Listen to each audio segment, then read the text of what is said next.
Szoktam segíteni például szobát csekkolni, meg itt megteríteni lent. Bennünk ezt tartja általában a lelket, vendégvisszajelzéseket olvasni, vendégkönyvet olvasni. Van a vendégháznak egy levendula ültetvénye, és azt én ápolom. Én általában műszaki dolgokat csinálom, meg hát tervezgetek egy csomó mindent. Az, hogy itt lakunk, ahol a vendégek vannak, tehát eleinte nagyon nehéz volt, inkább halálos. Teljesen külön dolgokkal foglalkozunk, tehát hogy nem nagyon van, amit mind a ketten csinálunk. Tehát van, amit csak én csinálok, van, amit csak a Tibi. Megbízunk egymásban, hogy ezt a másik azért ő csinálja, mert ezt ő tudja jobban csinálni, és inkább nem beszélünk bele egymás dolgába. Szerintem ez lett a békesség záloga. Tibi, ugye? Pontosan.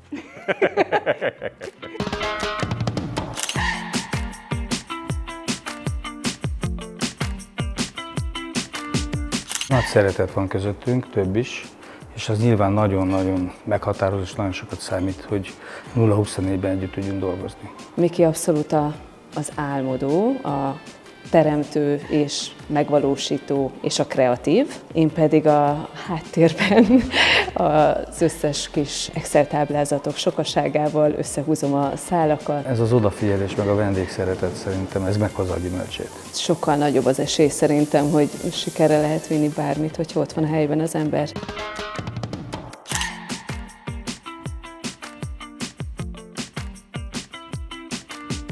Testvérpárként üzemeltetni éttermet, a mi esetünkben ez egyértelmű, hogy könnyebbség. Vannak kisebb összezőrenések, megbeszélések, egy napig nem beszélünk, tehát hát ez teljesen természetes. Igen. Mindig jön egy olyan pont, ami az ember életében, amikor azt mondja, hogy csak kipróbálnám magam egy nagyvárosba. A világbékék nyitását is egyfajta ilyen növekedési kényszer hozta. Hát nagyon sok minden van a tarsolyban, de próbálunk sokkal tudatosabban. Egyrészt, másrészt pedig nekem már a B oldal forog, Szilinek hamarosan, úgyhogy azért más dolgok is előtérbe kerülnek. Igazából azt próbáljuk összerakni, hogy úgy tudjunk működni, hogy azért maradjon életünk, maradjon időnk a családunkra is, meg magunkra. Szerintem ez egy nagyon fontos dolog.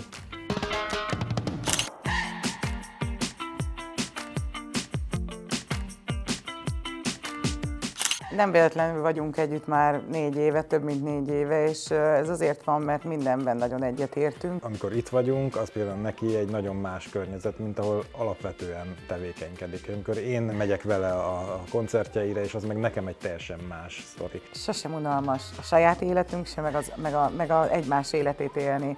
Amikor én ide kerültem, már volt egy vízióm ezzel kapcsolatban, hogy ennek mi a kifutás, és mit akarok ebből létrehozni. A saját életterünkbe engedünk be vendéget. Ez egy lakásétterem, ami azt jelenti, hogy ott élünk, ahol vendég is létezik.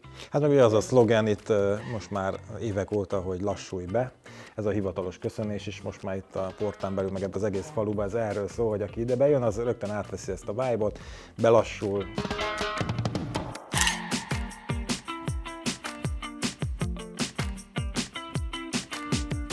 Lassan 6 éve családi vállalkozásként működünk. Rögös, kacifántos, rohadt nehéz. Ugye a Petrának abszolút komfortzónáján kívül van ez az egész világ, neki ugye fel kellett adni a teljes budapesti életét. Ha wifi és laptop van, akkor béke van. Igen, ezzel abszolút egyetértünk, hogyha wifi és laptop van, akkor ő nincs, nekünk meg nyugalmunk van. Ez így van. Én vagyok az álmodozó, mindent csinálni akaró, ő pedig az abszolút reális, tényszerű ember. Én vagyok a fék, akinek az az álma, hogy közös munka és közös vállalkozás és közös cég. Kösse fel a nadrágját. 5 évig őt neveltük, aztán most jövünk majd mi. hellohungary.hu.